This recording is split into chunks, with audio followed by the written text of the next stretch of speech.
अवधूत चिंतन श्री गुरुदेव दत्त.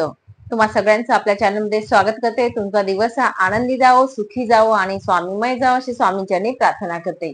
तर आजचा विषय आपला होणार आहे बघा, लक्ष्मीपूजन येत आहे. आता आपलं दिवाळी येणार आहे आणि दिवाळीसाठी आपल्या घरामध्ये कुठल्या वस्तू आपल्याला आवश्यक अशा आहेत, ज्या पूजेमध्ये लागणार आहेत अशा वस्तू मी काही तुम्हाला सांगणार आहे. त्या नक्कीच तुमच्या घरात नसेल तर आणा.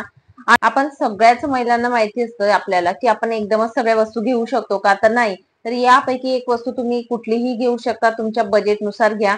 एक एक करून आपली वस्तू देखील होत असते आणि आपल्याला पूजेमध्ये कोणती वस्तू आवश्यक आहे जी आपल्या घरात नाही तर ती आपण आणायची आहे. सगळ्यात आधी मी तुम्हाला सांगेन, जर आपल्या घरामध्ये बघा एखादी वेळेस आपण स्वतःला साडी नाही घेतली पण ह्या वस्तू जर घेतल्या आपल्या घरासाठी जर लाभ होत असला तर ही वस्तू नक्कीच घ्या. त्याची पूजा केल्यानंतर आपल्या घरामध्ये बरेचसे बदल घडून येत असतात आणि बरेचसे आपल्या घरात सकारात्मक ऊर्जा तयार होत असते. कुठेतरी लक्ष्मी प्राप्तीसाठी मार्ग मोकळे होत असतात आणि लक्ष्मी मातेची सेवा करण्यासाठी काही वस्तू अशा असतात की त्या आवश्यक असतात. तर म्हणून तुम्हाला सांगेल की जी वस्तू तुमच्या घरात नाहीये अशी वस्तू तुम्ही घ्या. एक घ्या, मी म्हणणार नाही की सगळ्याच घ्या, पण जी आवश्यक आहे. आणि सगळ्यात आधी जी वस्तू आपण घेतली आहे तिची सेवा आपल्याला मात्र करायची आहे. असं नाही की घेतल्यानंतर आपण ठेवून दिली. तर नक्कीच तुम्हाला सांगेल, तर आपला जो लक्ष्मीपूजन हा सण येत आहे, दिवाळी येत आहे, त्यासाठी आपल्याला वस्तू ज्या काही लागणार आहे त्या वस्तू मी सांगणार आहे. आपला सण आता चालू होणार आहे 28 तारखेपासून. 28 तारखेला वसुबारस आहे. त्या दिवसापासून दिवाळीला सुरुवात होत असते. लक्ष्मीपूजनाची मांडणी वगैरे कशी करायची, पूजा कशी करायची, तो व्हिडिओ तुमच्याबरोबर शेअर करेलच. पण त्याआधी त्यासाठी आपल्याला काही वस्तू ज्या असतात त्या लागणार आहेत. तर सगळ्यात आधी तुम्हाला सांगेल, वसुबारसच्या दिवशी तुम्हाला गाय आणि वासरू शहरामध्ये जे राहत असतात त्यांच्याकडे गाय वासरू मिळत नाही, तर त्यासाठी सांगेल गाय वासरूची आपल्याला पूजा करायची असते आणि गाय वासरूची जी मूर्ती असते ती तुम्ही घ्यायची आहे. आता ही मूर्ती मी केंद्रातून घेतलेली आहे. तर तुम्हाला सांगेल तुम्ही कुठूनही घेऊ शकता, फक्त तुम्हाला सांगेल धातूची असावी. कोणत्याही धातूची घ्या, मात्र धातूचीच मूर्ती आपल्या देवघरामध्ये ठेवायची.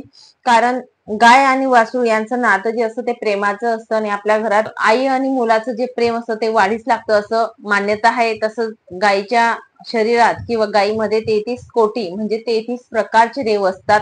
तो व्हिडिओ तुमच्याबरोबर शेअरच करेल, त्यामध्ये माहिती दिली जाईल. पण त्यामुळे आपल्याला सांगेल की आपल्या घरात वास असतात तेवढ्या देवांचा, या मान्यतेनुसार सुद्धा आपण गाय वासरूची मूर्ती घेऊ शकतो. त्यानंतर पुढचं असं सांगेल मी तुम्हाला, सगळ्यात महत्वाचं म्हणजे माता लक्ष्मीची पूजा करण्यासाठी तुमच्या घरात जर श्रीयंत्र नसेल तर श्रीयंत्र तुम्ही घेऊ शकतात. आता श्रीयंत्र, एका ताईंचा प्रश्न होता, ताई केवढं हवं, किती इंचचं हवं.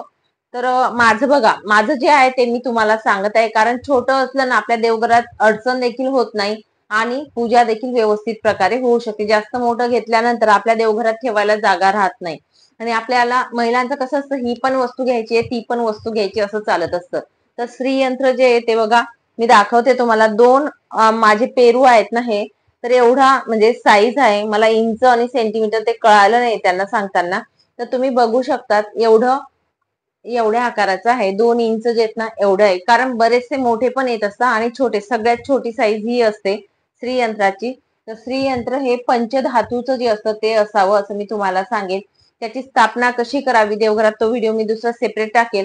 पण श्रीयंत्र जर आपल्या घरात असलं, त्याच्यावर आपली सेवा जर झाली, भगवान विष्णूची, माता लक्ष्मीची, आपल्या घरातून माता लक्ष्मी कधीही जात नाही, स्त्री रूपात वास करत असतात. श्रीयंत्र राहिलं म्हणजे श्रीयंत्रावर वाहण्यासाठी तुम्हाला कमलगठ्ठ्याची माळ लागेल. आता कमलगठ्ठ्याची माळ जी असते केंद्रांमध्ये 27 मणी जे असतात, 27, 52 आणि 108 मण्यांची असते. तुम्हाला पटेल ती तुम्ही आणू शकतात.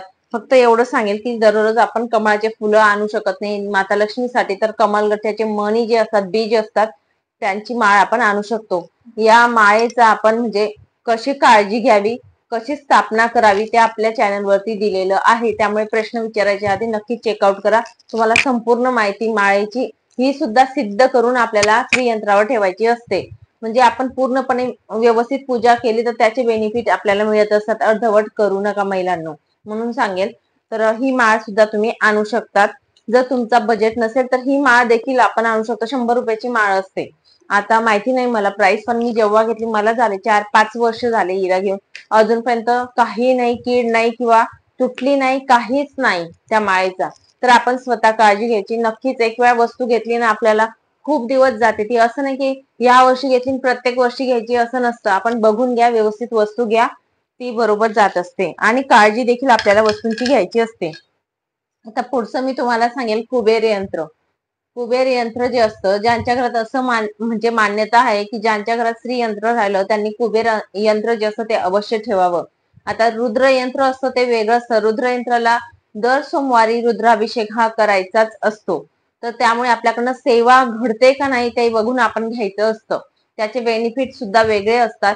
पण तुम्हाला सांगेल, कुबेर यंत्र जे असतं ते आपण लक्ष्मी पूजन जे आपण करणार आहोत, लक्ष्मी पूजनामध्ये कुबेर देवतांची देखील पूजा होत असते.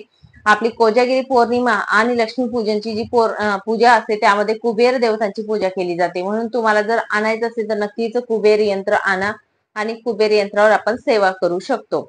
तर या प्रकारे पुढचं मी तुम्हाला सांगेल की गजलक्ष्मी. गजलक्ष्मी ज्या आहेत त्या या आहेत माझ्याकडे, ज्या भरीव भरीव असतात आणि ह्या केंद्रात देखील मिळत असतात. बाहेर पूजा भांडाचे दुकान असतात तिथे देखील मिळत असतात. गजलक्ष्मी ह्या धातूच्या असावा. परत मी तुम्हाला सांगेल धातूच्या असल्या तर अतिउत्तम. कारण धातूच्या वस्तू मी का सांगते, पंचधातू असू द्या कुठलाही असू द्या, पण धातूच्या का सांगत असते, कारण धातूमध्ये एक शक्ती असते, एक पॉवर असते. ब्रह्मांडामधून सकारात्मक ऊर्जा खेचून घेण्याची पॉवर जी असते ती धातूमध्ये असते. म्हणून तुम्हाला आकर्षित होण्याची पॉवर जी असते ती धातूत असते. म्हणून तुम्हाला सांगेल धातूची घ्या. गजलक्ष्मी तुम्ही घेऊ शकतात. गजलक्ष्मी का असाव्यात, आपल्याला सगळ्यांना माहिती आहे की गजलक्ष्मी यांना खूप म्हणजे खूप बळ असतं. हत्ती जे असतात ते बलाढ्य प्राणी असतात आणि त्यासारखेच आपल्या घरातील प्रत्येक व्यक्तींमध्ये की ते यश प्राप्ती मिळो, त्यांच्यामध्ये प्रत्येक काम करण्याचं सामर्थ्य असावं म्हणून आपल्या घरात हत्ती असावेत. आणि एक माता लक्ष्मीचं स्वरूप देखील आहे गजलक्ष्मीचं, जे लक्ष्मी स्वरूपच असतात. त्यामुळे यांची देखील आपण पूजा करू शकतो किंवा घेऊ शकतो. तुम्हाला जर घ्यायची असतील तर लक्ष्मी पूजनाच्या वेळेस आपण जे आपल्याला कामात येतील. आता पुढचं मी तुम्हाला सांगेल शंख. शंख, दक्षिणावर्ती शंख जो असतो तो आपण घेऊ शकतात. केंद्रांमध्ये पण मिळतात, बाहेर देखील मिळत असतात. तुम्हाला जिथून अवेलेबल होईल तिथून तुम्ही घेऊ शकतात. तसंच मी तुम्हाला सांगेल त्याचं स्टँड असतं, स्टँड देखील मिळत असतं. वेगवेगळ्या प्रकारचं स्टँड असतं. असं काही नाही की असंच मिळेल तुम्हाला.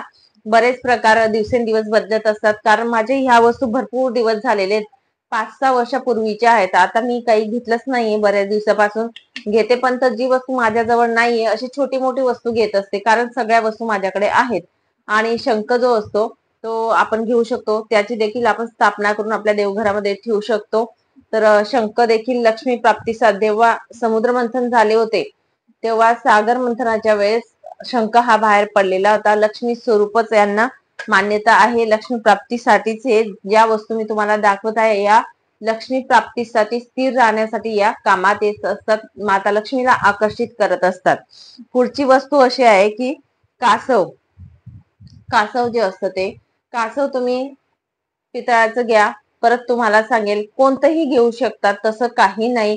पितळी घेऊ शकतात, पंचधातूचं घेऊ शकतात, तांब्याचं घेऊ शकतात, स्फटिकचं देखील घेऊ शकतात. तर तुम्हाला जे शक्य होईल त्या प्रकारे तुम्ही कासवाचं असतं ती म्हणजे वस्तू आपण आणू शकतो. फक्त तेवढं सांगेल की ती वापरायची कशी, यूज कशी करायची, त्याची स्थापना कशी करायची ते करा आणि त्यानंतर तुम्ही यूज करायला सुरुवात करा. आपल्या देवघरामध्ये ठेवायला सुरुवात करा असं मी तुम्हाला सांगेल. नंतर मी पुढचं असं सांगेल की आपल्या या या व्यतिरिक्त आता ज्या वस्तू मी चिपकवलेल्या आहेत दरवाजाला म्हणा किंवा उंबरठ्याला, त्या वस्तू सांगू शकते तुम्हाला. ज्या मी देवघरात होत्या त्या मी तुम्हाला दाखवल्या. त्या प्रकारेच तुम्हाला सांगेल तुमच्या घरात जर समजा जो मेन दरवाजा आहे तिथे आपण 64 योगिनी यंत्र लावलेलं आहे. ते जर तुम्ही लावलं नसेल, नवरात्रीत मी बोलली ती काही कारणास्तव राहून गेलं, सुतक विधी किंवा विटाळ होता त्यामुळे, 64 योगिनी यंत्र ते देखील तुम्ही लावू शकतात किंवा आणू शकतात आपल्या घरामध्ये. दुर्गाष्टमीच्या दिवशी लावायचंय पण मात्र त्या दिवशी तुम्ही खरेदी करून आणू शकतात.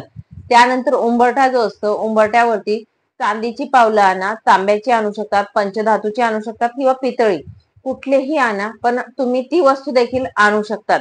किंवा स्वस्तिक चिन्ह असतं, स्वस्तिकचं चिन्ह देखील तुम्ही खरेदी करून आणू शकतात आणि ते लावू शकतात उंबरठ्याला. या प्रकारे करू शकतात. पण एवढंच सांगेल, यापैकी मी म्हणणार नाही तुम्हाला की सगळ्या वस्तू आणा. फक्त एक वस्तू आणली तरी चालेल. प्रत्येक वर्षी एक एक वस्तू करून आणायचं आणि या पद्धतीने आपल्या संपूर्ण वस्तू हळूहळू करून पूर्ण होत असतात. आता स्वस्तिक का, तर स्वस्तिक हे मांगल्याचं प्रतीक आहे आणि आपल्या घरात येणारी जी नकारात्मकता असते ती बाहेर थांबत असते उंबरठ्याला लावल्यानंतर. तसंच जे माता लक्ष्मीचे पावलं जे असतात ते चांदीचे किंवा इतर धातूचे लावले तर बोलले जातात बघा, प्लास्टिकचे पावलं मात्र लावू नका. मी हात जोडून विनंती करेन, वाटल्यास तुम्ही धातूचे आणू शकत नाही, नका आणू. रांगोळी काढा, जे रांगोळी मिळते ना पावलांची, ती रांगोळी काढा या दिवाळीच्या पिरियड मध्ये. पण तुम्हाला सांगेल प्लास्टिकचे लावू नका कुणीही, कारण माता लक्ष्मी एवढी हलक्यात तुम्ही घेताय की प्लास्टिकचे पावलं लावतायत. माता लक्ष्मी ही चांदीच्या पावलांनी, सोन्याच्या पावलांनी आपल्या घरात येत असते, असे आपण केव्हाही बोलतो बघा. जुने माणसं बोलायचे सोन्याच्या पावलांनी येते, तर मग तुम्ही प्लास्टिकचे कसं लावू शकतात? म्हणून तुम्हाला सांगेल तर प्लास्टिकचे पावलं लावू नका. वाटल्यास रांगोळी काढा. नाही घेतले तुम्ही पुढच्या वर्षी घेणार आहेत किंवा पुढच्या जेव्हा पैसे येतील किंवा ह्या गोष्टी असतील तेव्हा घेणार, तर सरळ रांगोळी काढा असं मी तुम्हाला सांगेन. रांगोळी काढून पूजा करून घ्या तरीही देखील चालेल. आता पुढची वस्तू मी तुम्हाला सांगेल, कवड्या ज्या असतात 7 कवड्यांची आपली सेवा होती आणि ती सेवा जर तुमच्याकडून नवरात्रीमध्ये झाली नाही तर तुम्ही आता सुद्धा दिवाळीच्या पिरियड मध्ये 7 कवड्या ज्या असतात त्या तुम्ही आणू शकतात आणि ती सेवा कवड्यांवरती करून आपल्या घरामध्ये स्थापना करू शकतात. तसंच तुम्हाला सांगेल, चांदीचा सिक्का असतो माता लक्ष्मीचा, तो देखील तुम्ही खरेदी करू शकतात. किंवा माता लक्ष्मीची मूर्ती असेल ती सुद्धा तुम्ही सोनाराकडे जाऊन तुम्हाला जर घ्यायची असेल, फक्त सांगेल की भरीव मूर्ती घ्या, पोकळ मूर्ती घेऊ नका माता लक्ष्मीची, नाहीतर नकाच घेऊ. जर घ्यायची असेल तर भरीव घ्या आणि म्हणजे पोकळ नका घेऊ असं मी तुम्हाला सांगेन. किंवा मग पंचधातूची, पितळी या प्रकारे मिळून जात असतात, त्या देखील तुम्ही घेऊ शकतात. तर बऱ्याच लोकांच्या घरात माता लक्ष्मीची मूर्ती देखील नसेल, ती सुद्धा तुम्ही खरेदी करू शकतात. छोट्या मोठ्या ज्या वस्तू तुम्हाला सांगायला त्यापैकी कुठलीही वस्तू तुम्ही खरेदी करू शकतात. त्या पुढची वस्तू अशी आहे की कवड्यांचं तोरण असतं, माझ्या दरवाजाला लावलेलं आहे, पण मी तुम्हाला सांगेल की कवड्यांचं तोरण जे असतं ते आणा. किंवा माळ मिळत असतात तर माळ देखील आणल्या तरी देखील चालेल. आपल्या दरवाजाकडे म्हणजे जो मेन दरवाजा असतो ना तिथे लावायची असते, कारण लक्ष्मी मातेला कवड्या ह्या अतिप्रिय असतात. कवड्यांमुळे माता लक्ष्मी ही खेचून येत असतात, आकर्षित करण्याचं काम कवड्या करत असतात. त्यांचं तोरण आपलं केंद्रांमध्ये देखील मिळतात किंवा बाहेर देखील मिळतात, तुमच्या सोयीनुसार तुम्ही घ्या असं सांगेल. कुठूनही घ्या, फक्त तोरण जर नसेल तर नक्कीच तोरण तुम्ही आपल्या मेन दरवाजाला लावू शकतात. साधं सुशोभित करण्यासाठी जर लोकरचं लावलेलं असेल किंवा दुसऱ्या याचं तरी चालेल, पण कवड्यांचं तोरण आणा. नाही तोरण आणलं तर माळा मिळत असतात बघा, त्या 2 माळा आणून तुम्ही दरवाजाच्या साईडला जरी लावल्या तरी देखील चालेल. ही एक वस्तू नक्कीच आणा. त्यानंतर पुढचं मी तुम्हाला सांगेल की रांगोळी किंवा रांगोळीचे छापे जे असतात, वारांची रांगोळी असते, ते छापे देखील तुमच्याकडे नसतील तर त्या आणू शकतात तुम्ही. किंवा आपले लक्ष्मीचे पावलांचे छापे असतात ते देखील छोटीशी वस्तू तुम्ही खरेदी करू शकतात. तसंच तुम्हाला सांगते, झाडू किंवा केरसुणी या वस्तू देखील तुम्हाला म्हणजे आणू शकतात. आणि ह्या खरेदी करून आणल्यानंतर आपण आपल्याला, कारण ह्या वस्तू ज्या आवश्यक आहेत त्या पूजेला लागणार आहेत, ज्या काही मी वस्तू सांगत आहे तुम्हाला, या सगळ्या वस्तू आपल्याला पूजेला लागत असतात. पण काही वस्तू अशा आणा की त्या तुमच्याकडे नाहीत आणि हळूहळू करून एक एक वस्तू आणू शकतात. मात्र झाडू किंवा केरसुणी जी असते हे प्रत्येकाने आणायची असते, म्हणून तुम्हाला सांगेल सगळ्यांनी ती तरी वस्तू नक्कीच सगळ्यांनी आणा असं सांगेल.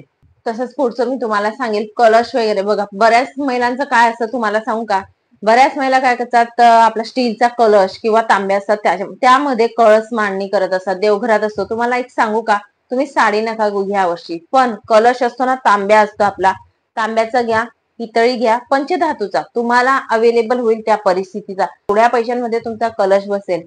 आणि तुम्हाला हात जोडून विनंती करून सांगेल, कधीही पूजेला स्टीलचा कलश हा मांडू नका. कारण आपण जी पूजा करत असतो, एवढी मेहनत करतो, एवढं पूजा मंत्र स्तोत्र करतो. आता बघा, कोजागिरीची पूजा केली आपण, रात्री केली बरोबर, रात्री 12 वाजता पूजा करत असतो. बऱ्याचशा सेवा असतात, श्रीकृष्ण जन्माष्टमी 12 वाजता करत असतो. त्यानंतर आपण सत्यनारायण पूजा केली आता पौर्णिमेला, पण ही कलश जे असतात ते लागत असतात आपल्याला. आणि हे धातूचेच असावे तरच तुमचा फायदा आहे पूजा करण्याचा. म्हणून तुम्हाला सांगेल, आपण जी सेवा करत असतो ती पूर्णत्वाला जाण्यासाठी एक तुम्ही तांब्याचा कलश जो असतो, जो तांब्या असतो, सॉरी हा तांब्या असतो, तो धातूचाच असावा असं मी तुम्हाला सांगेन. म्हणून तुम्हाला सांगेल की धातूचा कलश नसेल तुमच्याकडे, ज्या महिला स्टीलचा कलश वापरत असतील त्यांना सांगेल की तो बंद करा. आणि आग्रह करून सांगेल की तुम्ही कलश तरी निदान बाजारातून घेऊन आणा, भांड्याच्या दुकानातून, आणि कलशाची पूजा करा. आणि कलश आपला हा धातूचाच असावा असं आग्रह करून सांगेल. कारण परत सांगेल की धातूमध्ये खूप खूप अशी शक्ती असते आकर्षित करण्याची देवी देवतांना. म्हणून तुम्हाला सांगेल धातूचाच वस्तू वापरा कलशासाठी. चला मग ह्या काही वस्तू होत्या ज्या तुम्हाला आणायच्या असतील किंवा तुमच्या घरात नसतील तर त्या तुम्ही आणू शकतात. नक्कीच सगळ्यांनी काळजी घ्या. सगळ्याच वस्तू आणा परत मी सांगेन म्हणणार नाही, पण ज्या वस्तूची सेवा तुमच्याकडून होत असेल तीच वस्तू घरात आणा. की मी ही सेवा करणार आहे तरच ती वस्तू घरात आणा. नुसती वस्तू आणून घरात ठेवा, काही फायदा होणार नाही. त्यामुळे तुम्हाला सांगेल जी पण वस्तू तुम्ही आणाल तिला सिद्ध करावी, नंतर तुम्ही वापरावी असं सांगेल. आणि नंतर आपल्याला बेनिफिट मिळतात. वारंवार काही वस्तू असतात जसं श्रीयंत्र, त्यांच्यावरती कुंकुमार्चन किंवा कुबेर यंत्राचा अभिषेक असतो गुरुवारी, त्या गोष्टी केल्या तरच आपल्याला बेनिफिट मिळत असतात. तुम्ही आणून नुसतं ठेवून दिलं त्याचा फायदा नसतो. म्हणून तुम्हाला जी वस्तू व्यवस्थित पूजा करता येईल किंवा हे साध्य होईल तीच वस्तू घरात आणा असं मी तुम्हाला सांगेन. चला सांगितलेली माहिती इथेच थांबते. नंतर अजून भेटेल पुढच्या व्हिडिओमध्ये नवीन माहिती सोबत आणि नवीन विषयासोबत. तोपर्यंत श्री स्वामी समर्थ. अवधूत चिंतन. श्री गुरुदेव दत्त. माहिती आवडली असेल तर नक्कीच लाईक करा, शेअर करा आणि सबस्क्राईब करा, जेणेकरून येणारा प्रत्येक व्हिडिओ हा तुमच्यापर्यंत येईल. म्हणून सबस्क्राईब करायला विसरू नका.